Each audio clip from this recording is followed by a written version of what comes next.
20 KG আম কিনছিলাম একজনের কাছ থেকে। এই আম নাকি রাঙামাটি থেকে আসছে, কিন্তু দুঃখের বিষয় এই আমে এমন গন্ধ, খাইতে পারিনি আমগুলো পাকা আম। সেজন্য আমগুলোকে কাটছে আমার মায়ের সিদ্ধ কইরা এগুলোর দিয়ে এই যে আম সত্য বানাই দিয়ে গেছে। এখন এগুলোকে আমি পিস পিস করতেছি। আম সত্য খুব মজা হয়েছে।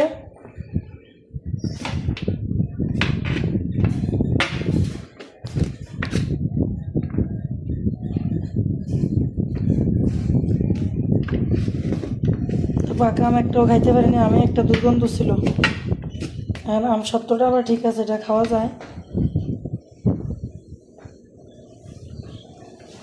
আমার ছেলে মেয়ে অর্ধেক খাইয়ে লেগেছে আগেই। প্রচণ্ড বাতাস।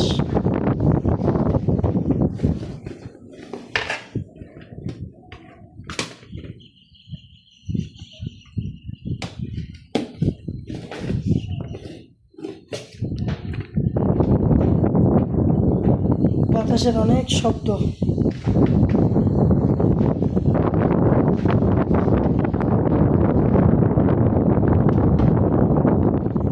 এগুলোকে ছুরি দিয়ে কেটে টুকরো টুকরো করে নিলাম।